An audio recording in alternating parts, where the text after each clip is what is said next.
Welcome to Mexican Physio, where you can find out more about how to treat your sciatica or lower back pain irradiated to your legs. So today, we're going to dive into a real paradox, when that gets right to the heart of back pain. We're looking at a fascinating study that challenges a huge assumption many of us have. Does what your MRI scan shows actually predict how much pain you're in? I mean, it seems like a pretty simple question, right? It's just common sense. More pain must mean more damage on the skin. But what if I told you that that simple common sense idea might be completely wrong? Okay, so first, let's just quickly get on the same page about sciatica. We're talking about that sharp, debilitating pain that shoots from your lower back down your leg. And when it's bad and it sticks around for a few weeks, the next logical step is usually an MRI to see what's going on inside. And this is where we get to the heart of the puzzle. We have this amazing technology, right? An MRI gives us this incredible window into our own bodies. But the real question is, does the picture we see always match the pain we feel? Now, an MRI is amazing at spotting these structural things. It'll show you disc bulges, protrusions, or even more severe extrusions.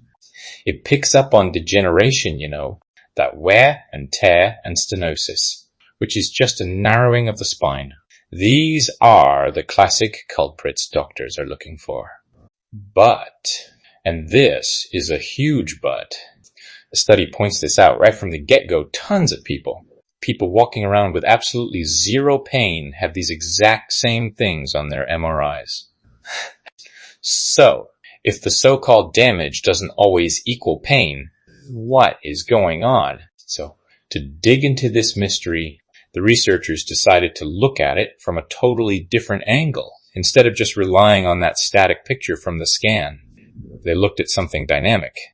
They looked at how a person's pain actually behaves when they move.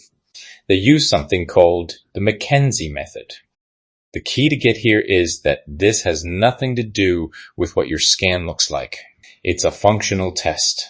A therapist basically guides you through some specific repeated movements to see exactly what happens to your pain. Does it get better? Worse? Does it move? And what this does is it basically sorts people into two big groups. First, you have the centralizers. For them, a certain movement makes that leg pain pull back. It retreats up towards the spine. That's a really, really good sign. Then you have the non-centrizers. For them, the pain either stays put, gets worse, or maybe even spreads further down, and that, unfortunately, predicts a much tougher recovery. And get this, the difference between these two groups is huge. The study actually mentions that non-centralizers are a whopping 6 times more likely to end up needing surgery. So, clearly, how your pain behaves is telling us something incredibly important. Okay, so this set up a big showdown, right? We got the non-centralizers. Their symptoms are worse, and they're way more likely to need surgery. So their MRIs have got to be a mess, right? It just makes sense. All right, so first, let's just confirm the symptoms. Yeah, the data shows exactly what you think. The non-centralizers group, they reported way more intense back pain and were a lot more disabled by it all. Their leg pain was higher too. No surprises there. So, okay, the story checks out so far. The group that has a tougher road ahead, they actually feel worse and their lives are more impacted. It makes total sense. This is it, the moment of truth. Everything is pointing in one direction. The scans for the non-centralizers have to look more dramatic, more severe. It's just logical. But is that what they actually found when they looked at the images? Well, you might want to buckle up because the data revealed it flips that whole idea right on its head. This is the big, surprising discovery of this whole explainer.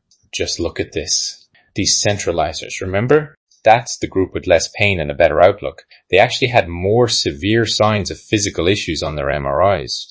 I mean, look at these numbers. More inflammatory changes, more degeneration, even a higher percentage of those nasty disc extrusions. It's literally the exact opposite of what you'd expect. Let's just zoom in on one of these causes. It really drives the point home.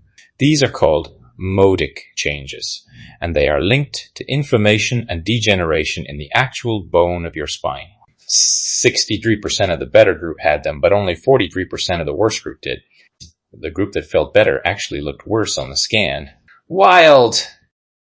Let's just pause for a second and let that sink in. The patients who are responding well to movement, the ones with better outcomes and less pain, their spines on paper actually looked more beat up. This is the sciatica paradox. So what on earth does this mean for anyone who's ever dealt with back pain? Well, it means we have to really think about what an MRI is telling us. And maybe more importantly, what it's not telling us. You know, the study's own conclusion says it best. Basically, how your pain behaves when you move doesn't really line up with what the scan of your anatomy shows. They're two different pieces of the puzzle. So, if we boil this all down, here is what you need to remember. But a functional assessment, that's more like a video of how your pain system actually responds when you ask it to do things. And what this study is suggesting is that the video, how your pain behaves, might tell us a lot more about your future than the photograph does. Now, this absolutely does not mean your pain isn't real. Of course it is. And it doesn't mean MRIs are useless. But it does show us that pain is just incredibly complex. It's an experience, and it's not always a simple reflection of the wear and tear in our body parts.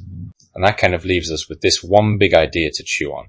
What is the most important clue to figuring out pain isn't just in a static picture of our spine, but in the dynamic story our body tells us the moment we start to move. Santiago Ramos brought the McKenzie method to Mexico, and now, with over 20 years of experience in the method, has relocated in London for the last 10 years. If you want to have an effective treatment, contact Santiago, your Mexican physio.